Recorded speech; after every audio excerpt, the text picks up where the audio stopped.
Macedonia, 357 a.C. El reino de Macedonia se consolidaba cada día como la mayor potencia militar del continente europeo.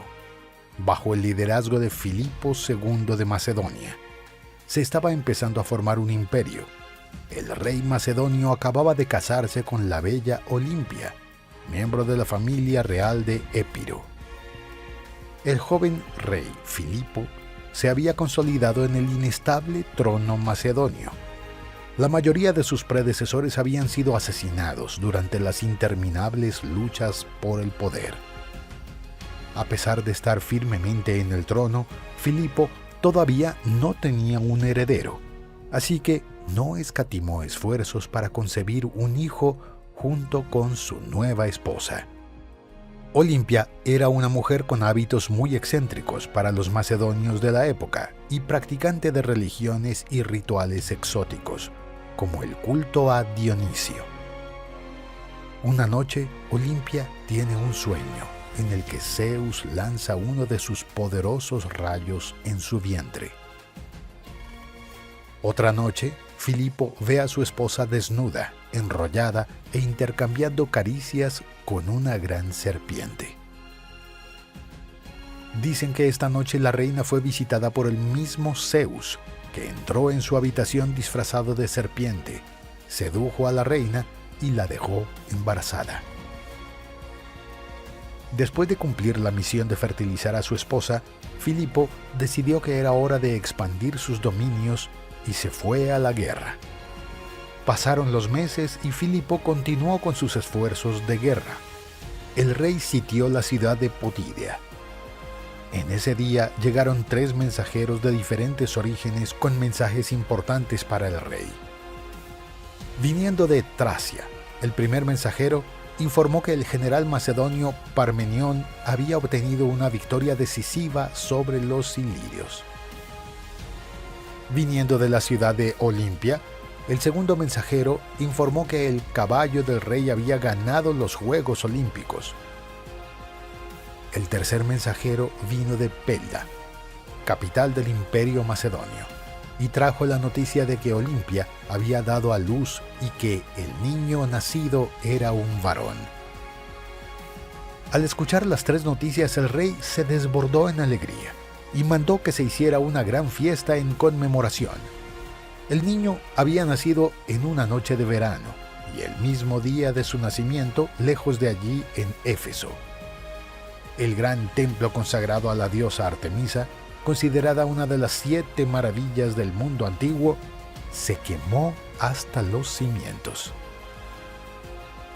La razón del incendio no se conoce con seguridad, pero se dice que el fuego consumió el templo porque la diosa Artemisa había partido hacia Pella, donde fue a ver el nacimiento del niño que dominaría todo el mundo conocido. El nombre de este niño era Alejandro. El pequeño Alejandro, hijo del rey de Macedonia, Filipo II, con la reina Olimpia de Épiro, descendía de un linaje aún más noble de lo que parecía.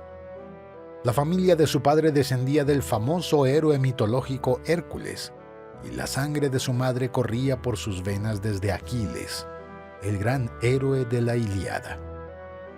Se esperaba nada menos que un futuro glorioso para el niño heredero al trono de Macedonia. El comienzo de su infancia no fue muy diferente de cualquier hijo de la nobleza de su tiempo, pero nada de lo que hizo el niño escapó a la atenta mirada de la reina Olimpia. El vínculo entre madre e hijo era muy fuerte. A pesar de todo el cuidado y afecto que le daba a su hijo, Olimpia evitaba malcriarlo demasiado, para que no se convirtiera en un adulto suave y sin brío. La presencia del padre de Alejandro era escasa, considerando que el rey estaba constantemente ausente expandiendo su imperio. Poco después del nacimiento de Alejandro, Filipo fue con su ejército a una incursión militar, donde fue herido y perdió la vista en uno de sus ojos. Dijeron que esta herida era un castigo de Zeus. Castigó al rey por espiar la unión de Zeus en forma de serpiente con la reina Olimpia. Aunque ausente, Cada vez que regresaba a casa, Filipo pasaba parte de su tiempo con su hijo y le transmitía enseñanzas que consideraba indispensables para la formación de un gran rey y general. Alejandro pasó sus días junto con los niños de la más alta nobleza macedonia, con quienes creó lazos de amistad y confianza que durarían hasta sus últimos días. Entre ellos estaba Hefestión, que se convertiría en un amigo inseparable de Alejandro. Estos niños pequeños fueron educados por Leónidas, el tutor, y sus asistentes le enseñaron artes marciales, música y poesía. Fue en esta época cuando Alejandro se enamoró de la Ilíada, con la obra de Homero que narra las aventuras de los héroes griegos durante la guerra de Troya. Durante las bromas, Alejandro siempre quiso ser el héroe Aquiles, su pariente lejano.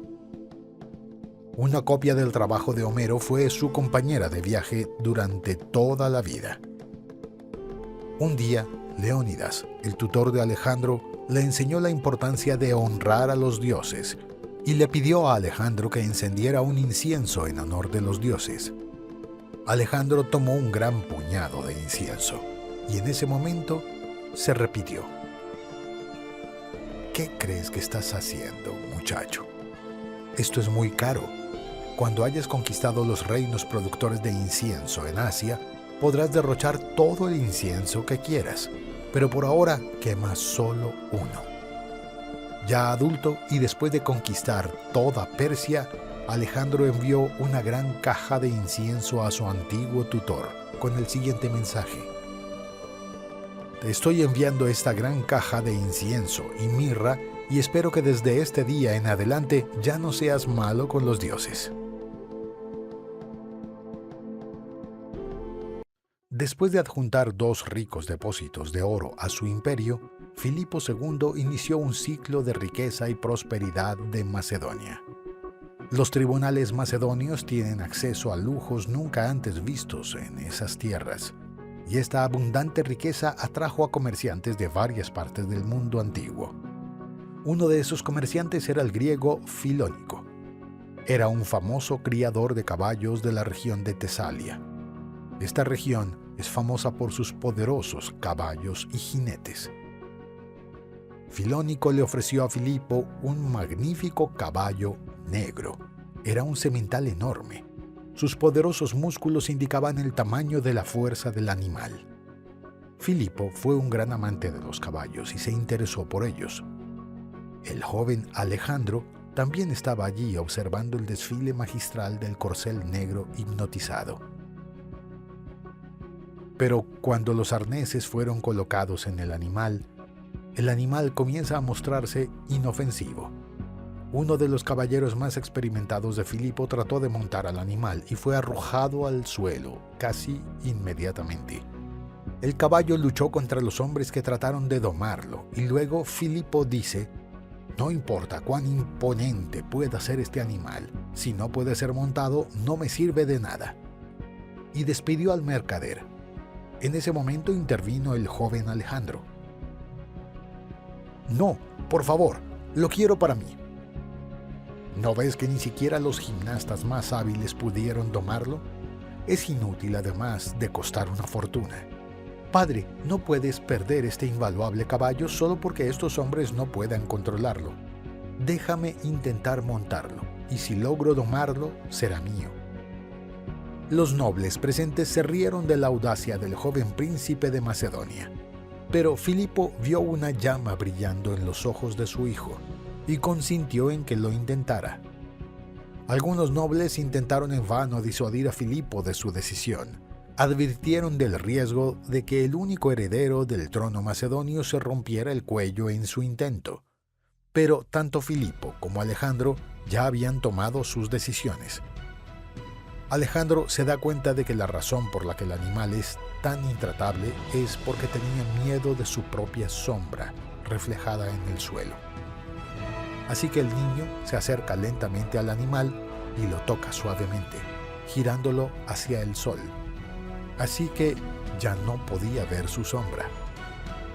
Cuando el animal parecía más tranquilo, todos los que lo observaban estaban en silencio, admirados por la escena. Luego, Alejandro salta sobre el caballo con un solo movimiento y sostiene las riendas firmemente, evitando que el caballo intente luchar. Poco a poco, Alejandro fue soltando las riendas y dejó que el animal empezara a caminar, y al poco tiempo galoparon a toda velocidad, para asombro de todos los presentes. Mientras corrían, Alejandro sintió que había hecho un compañero para toda la vida. Cuando regresó, Alejandro fue aplaudido por todos, que gritaron su nombre. Su orgulloso padre corrió a abrazar a su hijo que acababa de bajar del caballo, y le dijo: «Alejandro, hijo mío, debes buscar un reino que haga justicia a tu tamaño, porque Macedonia es demasiado pequeña para ti». Como se prometió, Alejandro recibió el caballo negro como regalo. Cuando Alejandro notó una mancha blanca en la frente del semental que tenía forma de cabeza de toro, decidió bautizarlo con el nombre de Bucéfalo. La sociedad entre Alejandro y Bucéfalo duraría casi toda su vida. Sobre el glorioso animal, Alejandro conquistaría casi todo el mundo conocido. El rey Filipo de Macedonia siempre fue visto como un bárbaro por los griegos, y esto fue causa de gran dolor. Filipo se da cuenta de que el niño impetuoso Alejandro se está pareciendo cada vez más a sí mismo, y que sus guardianes macedonios, a pesar de sus esfuerzos, no serían capaces de educar al hijo que él anhela. Y sus obras crearían a los ojos de los griegos un bárbaro macedonio más. Por lo tanto, el rey no ahorra ningún gasto en contratar al renombrado filósofo Aristóteles para que se encargue de la educación de Alejandro. Filipo ordenó que su palacio ubicado en Miesia serviría como escuela de Aristóteles, donde se educarían Alejandro y otros hijos de la nobleza macedonia. Entre otros estudiantes estaban los amigos de Alejandro, Hefestión, Ptolomeo, Seleuco y otros. Aristóteles les enseñó lecciones de moralidad, lógica, artes, medicina y muchos otros conocimientos. Pero el gran filósofo también dio lecciones exclusivas al heredero del trono. Alejandro era a veces obstinado y resistente al estudio, lo que a menudo le molestaba, pero Aristóteles siempre logró guiarlo por el camino de la virtud a través de la convicción. ¿Por qué tengo que tomar estas clases mientras los demás pasan la tarde divirtiéndose? Todos tienen un lugar en este mundo. A diferencia de ti, no fueron hechos para guiar el curso de una nación entera. Recuerda esto: la educación tiene raíces amargas, pero sus frutos son más dulces que la miel. Aristóteles conocía el ímpetu de su alumno y le enseñó la importancia de una vida armoniosa y equilibrada. Dime, Alejandro, ¿cuál es la virtud más importante para un soldado? El valor, es claro. Muy bien, pero ¿qué pasa si un guerrero valiente abandona su educación y se va solo para enfrentarse al ejército enemigo? Ciertamente morirá, porque la valentía excesiva no hace de este acto una hazaña de valentía, sino un acto temerario, haciendo del exceso de valentía un vicio y no una virtud. Pero ¿qué será de este hombre si contiene demasiado valor y comienza a temer demasiado por su vida? Será un cobarde. Exactamente. Por lo tanto, es importante encontrar siempre el camino intermedio y encontrar así el equilibrio. Alejandro tenía una profunda admiración por Aristóteles y durante años recibió la mejor educación que un príncipe podía tener. Mientras tanto, Filipo ganó una victoria tras otra y expandió el imperio macedonio. Al enterarse de los éxitos de su padre en los campos de batalla, Alejandro dice: «Mi padre está conquistando todo lo que tiene delante. Me temo que cuando llegue mi turno no habrá nada más que conquistar». Aristóteles era consciente de la grandeza del joven que tenía en su mano, e hizo todo lo posible para convertirlo en un hombre sabio y virtuoso. Pero Alejandro ya no era un niño. A los 16 ya era un hombre, y su padre lo llamó para que asumiera sus responsabilidades en Pela, la capital de Macedonia. Alejandro ya había alcanzado la mayoría de edad, pero aún vivía con sus amigos en el palacio de Miesa, bajo la autoridad de Aristóteles. Esto lo moldeaba a ser mucho más que un conquistador como lo fue su padre, pero también un rey filósofo. Un día se anunció la llegada del séquito de Filipo, padre de Alejandro y señor de Macedonia. Este se dirige a Alejandro y Aristóteles. Aristóteles, le agradezco todo el trabajo que ha hecho para educar a un hombre al que ningún griego tendría razón alguna para llamar bárbaro. Pero ahora ha llegado el momento de entregarlo al mundo. Mi señor, os pido un año más, aún tiene mucho que aprender. Entiendo su preocupación, pero la dureza de la vida es también un maestro que tiene lecciones valiosas que enseñar. Alejandro se fue con su padre a revisar su ejército.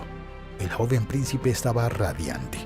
Por fin había llegado el momento de luchar junto a su padre en los campos de batalla. Alejandro, te presento a los Etairoi, los compañeros del rey. Este es el grupo de élite de la caballería macedonia. Y ahora te doy el mando del regimiento de caballería más temido del mundo. Los compañeros del rey estaban compuestos por hijos de la aristocracia y ocupaban los puestos más prestigiosos dentro del ejército macedonio. Alejandro, quiero que entiendas que nuestras falanges son como yunques y que la caballería es el martillo, que con sus poderosos ataques puede doblar cualquier fuerza enemiga. Después de recibir la orden, Alejandro es recibido por sus nuevos comandantes. Entre ellos, una gran parte de sus amigos de infancia, que también desempeñaron el papel de su guardia personal. Las tensiones entre griegos y macedonios han alcanzado sus límites.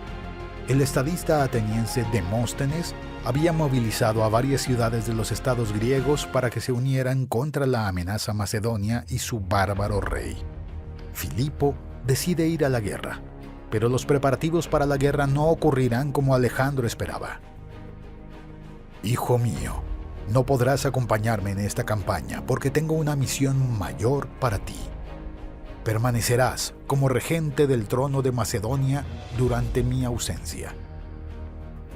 Pero padre, he esperado toda mi vida por este momento. No puedes negarme esto. Tus secretarios podrían dirigir el reino en nuestra ausencia. Entiendo tu decepción, pero es más imperativo que todo el mundo sepa que mi retaguardia está debidamente protegida por alguien de mi total confianza, ya que los conspiradores están ciertamente dispuestos a explorar cualquier apertura. Antes de partir, Filipo le dio a Alejandro el sello real. El joven príncipe gobernaba sobre Macedonia como si fuera rey en funciones y su palabra era ley. Alejandro pasó a ocuparse de los asuntos de la administración del reino de su padre y actuar como magistrado.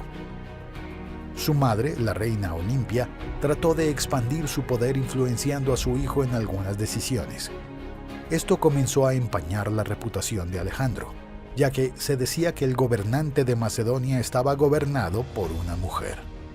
Las tribus ilirias, enemigas históricas de los macedonios, se dan cuenta de que con la partida de Filipo y sus ejércitos y con un niño en el trono, había surgido el momento perfecto para atacar y debilitar a Macedonia.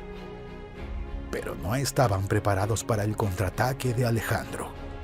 El joven gobernante reunió a todos los soldados que no habían salido con su padre y planeó una cita para reunirse con el ejército de merodeadores.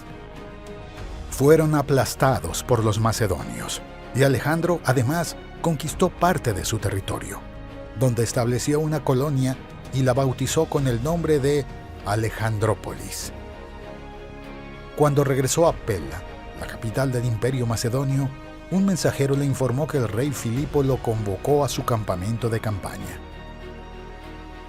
La guerra contra los griegos no iba según lo planeado. y Filipo se vio obligado a retirarse. «Estoy aquí, padre mío. He oído hablar de tu contratiempo y de que tuviste que interrumpir tu ofensiva. Hijo mío, los macedonios somos como carneros. Solo nos retiramos para golpear más fuerte. Por eso te he convocado, porque juntos daremos el golpe que acabará con estos malditos de Tebas y Atenas de una vez por todas». Alejandro finalmente estaba cumpliendo su sueño de la infancia al marchar junto a su padre en una campaña militar. El ejército macedonio partió hacia Grecia. Varias ciudades y estados griegos se unieron para impedir que el imperio macedonio expandiera su poder. Se formó una alianza improbable entre Tebas y los atenienses, que eran enemigos históricos. Demóstenes, el famoso orador y estadista ateniense, logró movilizar a parte de los griegos para que se opusieran al rey Filipo II de Macedonia, considerado un bárbaro. Junto con el general Cares, Demóstenes llevó al ejército ateniense a unirse al ejército tebano, que hace unos años habían derrotado al poderoso ejército espartano. Y así, los tebanos fueron vistos como los mejores guerreros de su tiempo. Gran parte de esta fama se debe al famoso batallón sagrado de Tebas. Este temido batallón estaba formado por 150 parejas de soldados homosexuales, elegidos entre los mejores soldados de Beocia. Lucharon codo con sus compañeros y se distinguieron por el espíritu corporal de la unidad y su inquebrantable valentía. Este batallón puso fin a la hegemonía espartana al derrotarlos en el campo de batalla de Leuctra. Los ejércitos griego y macedonio estaban cara a cara en la llanura de Queronia. Los griegos tenían aproximadamente 35.000 soldados, mientras que los macedonios tenían 32.000. Filipo II dirigió el ala derecha del ejército macedonio, que se enfrentaría al grueso del ejército ateniense, mientras Alejandro dirigía la caballería en el ala izquierda, cara a cara con el temido batallón sagrado. El intrépido Alejandro no se sintió intimidado por la arriesgada tarea que le impuso su padre. Comienza la batalla, y el ejército macedonio marcha hacia sus enemigos. El comienzo de la batalla es sangriento, pero las falanges macedonias, aunque en menor número, son capaces de contener al principio el ímpetu de las falanges griegas. Mientras tanto, Alejandro se dispuso a atacar, liderando la caballería contra la caballería griega. En el ala derecha, las fuerzas de Filipo comienzan a dar paso a los enemigos, quienes, sintiendo el sabor de la victoria, se van impetuosamente al ataque. Mientras tanto, el batallón sagrado tomó las vidas de aquellos que trataron de oponerse a ellos. Alejandro derrota a la caballería enemiga, y ahora la brillante estrategia de Filipo puede ponerse en práctica. De hecho, la retirada de sus hombres no había sido un signo de debilidad, sino una estrategia para dividir la línea enemiga. Y aprovechando esta brecha, la caballería macedonia maniobró y atacó a las fuerzas atenienses por detrás. En el flanco izquierdo, Alejandro prepara el ataque contra el batallón sagrado. Estas son las lanzas en el suelo y se preparan para la carga. Pero Alejandro y sus compañeros simularon un ataque directo y solo lanzaron sus dardos. Los tebanos se defendieron con sus escudos, pero ahora la mayoría de los escudos eran inutilizables debido a los dardos, así que los tebanos tuvieron que luchar sin protección. La caballería de Alejandro empujó a Tebas directamente contra la muralla de lanza de los falangistas macedonios. La batalla fue ganada tanto a tebanos como a atenienses, que huyeron para salvar sus vidas, excepto el famoso batallón sagrado, que luchó heroicamente hasta la caída del último hombre. 2.000 soldados griegos fueron asesinados, incluyendo todos los soldados del batallón sagrado, y más de 4.000 fueron capturados y vendidos como esclavos. La victoria de Filipo fue decisiva. Tanto la ciudad de Atenas como la ciudad de Tebas están de rodillas ante el poder del ejército macedonio. Tras derrotar al legendario batallón, Alejandro fue recibido por los soldados como el héroe de la batalla de Queronea.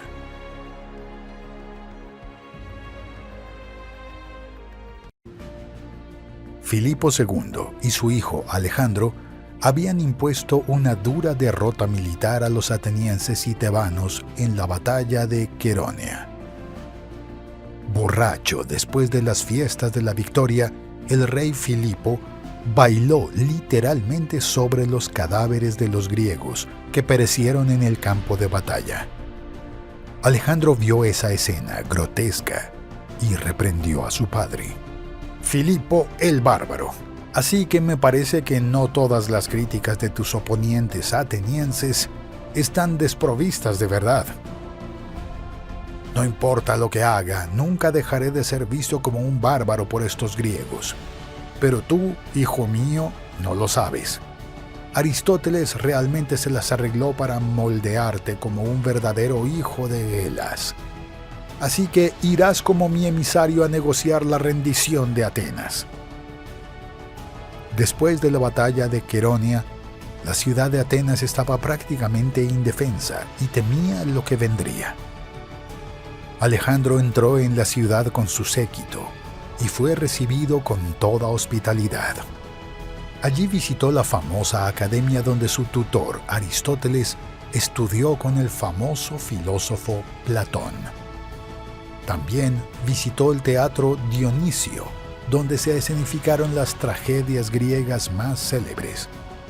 Y, por supuesto, se sorprendió al visitar la famosa Acrópolis y el templo en honor de la diosa que le dio el nombre a la ciudad. Después de la gira por Atenas, el joven príncipe se dirigió a la asamblea y presentó los términos de la paz. «Mi padre, el rey Filipo II de Macedonia, en un gesto magnánimo les ofrece la paz. Los soldados tomados prisioneros serán devueltos a sus esposas. Las propiedades y los ciudadanos de Atenas serán respetados, y ninguna guarnición macedonia permanecerá en su territorio. La autonomía de Atenas será preservada.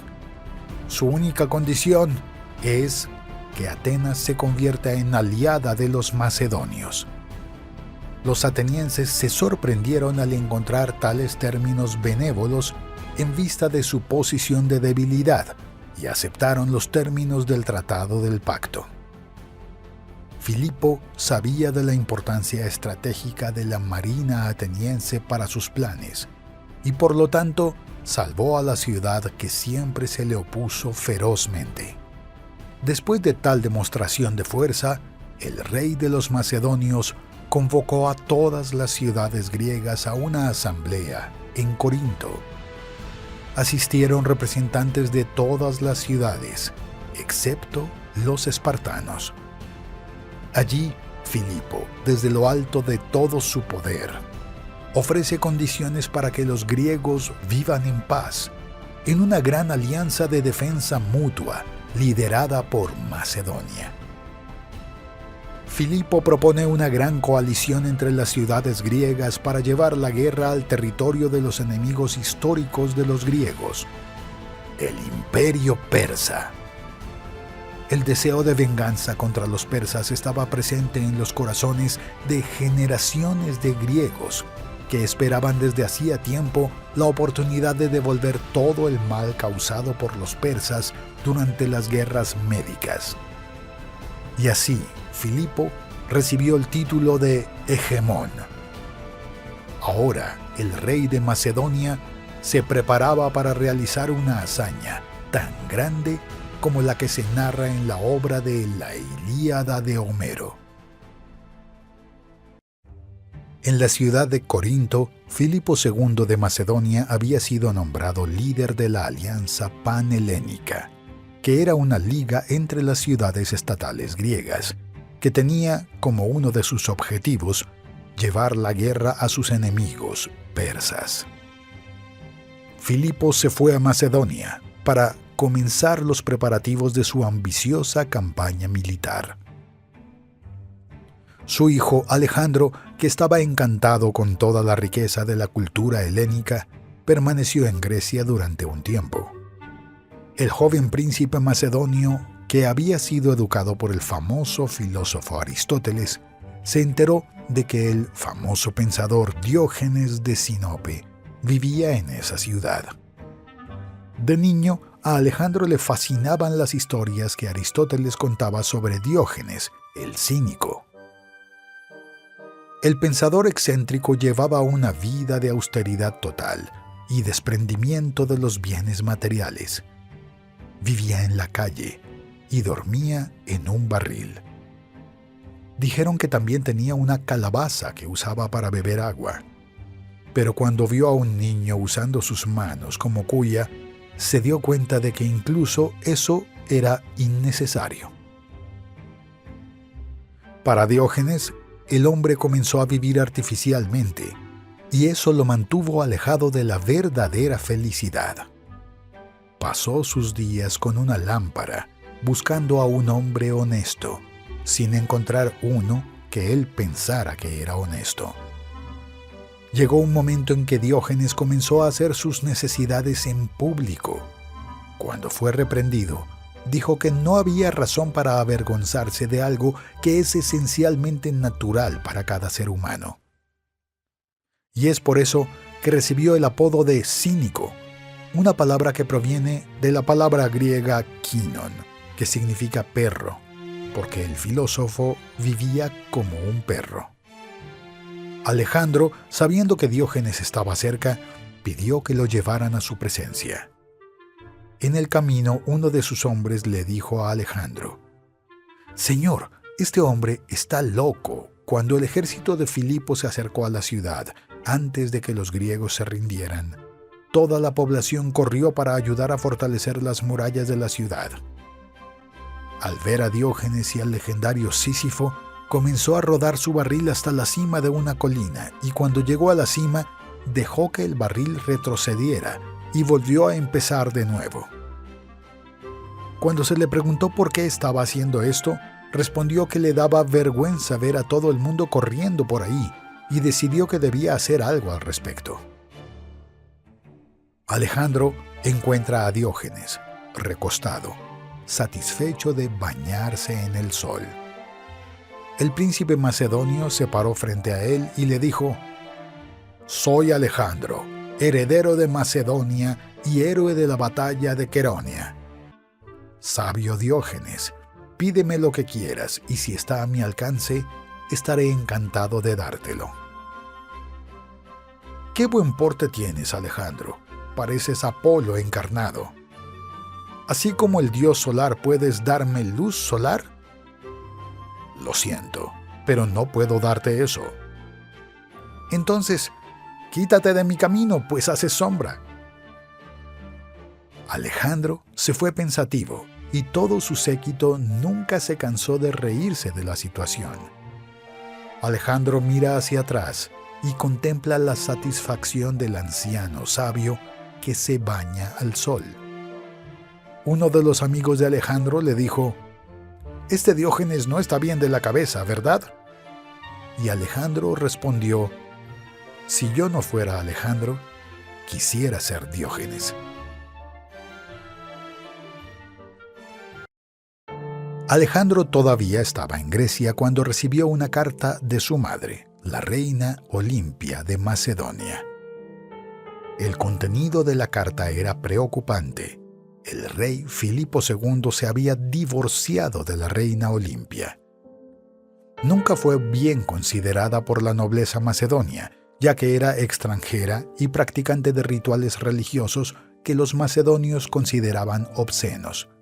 Filipo tomará como esposa a su joven amante Cleopatra, que sería una esposa con el pedigrí de las más nobles familias macedonias. Este matrimonio vincularía a la familia real con todas las principales familias macedonias en una sólida alianza política.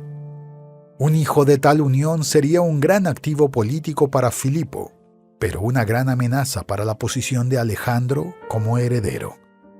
Al regresar a Macedonia, Alejandro se entera de que Cleopatra está embarazada y que ya se están haciendo los preparativos para el nuevo matrimonio real.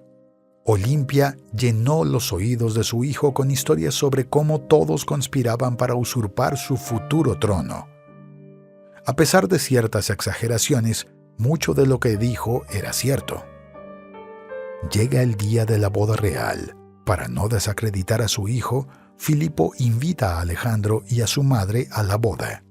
La fiesta fue regada con mucho alcohol y la mayoría de los invitados estaban borrachos. Se anuncia el momento del brindis por los novios. Atalo, que fue la desafección de Alejandro, pero también un fiel amigo y general de Filipo, levanta su taza y mira al príncipe. Dice: «Que los dioses bendigan esta unión y que genere un heredero legítimo al trono macedonio». Tomado con ira, Alejandro lanza su cáliz al general y se habría ido a pelear si no hubiera sido retenido. Pero aparentemente los ataques de furia eran familiares. Filipo, indignado por el comportamiento de su hijo, desenvainó su espada y avanzó contra su hijo. Sin embargo, estaba tan borracho que tropezó con uno de los sillones y terminó en el suelo. Alejandro, señalando con el dedo a su padre, dijo: «¿Así que este es el hombre que va a cruzar de Europa a Asia? No puede ni cruzar de un sofá a otro». Si no se hubieran contenido ambos, podría haber ocurrido una gran tragedia esa noche. A la mañana siguiente, el rey exigió que trajeran a su hijo a su presencia. Sin embargo, Alejandro y Olimpia ya habían partido hacia el reino de Épiro, donde su tío, cuyo nombre materno era también Alejandro, les concedió asilo a sus parientes. Alejandro había estado exiliado en Épiro durante meses, cuando se anunció la llegada de un mensajero de Macedonia. Esto anuncia que debido al nacimiento de Carano, el nuevo príncipe de Macedonia, el rey Filipo decreta la amnistía para todos los desterrados y exiliados, y así Alejandro puede regresar a la corte macedonia sin temor a represalias. Filipo conocía los riesgos de irse a Asia con un bebé como heredero al trono, y por lo tanto, el regreso de Alejandro era indispensable para la seguridad de sus planes. En otro movimiento diplomático, Filipo decide casar a su hija con su cuñado, el rey Alejandro de Épiro. Con esta alianza, su posición en Europa se vería fortalecida, y además, el banquete de boda sería un excelente pretexto para una gran celebración antes de su partida a Asia. Alejandro regresó a la corte y al principio parecía que todo estaba arreglado entre él y su padre.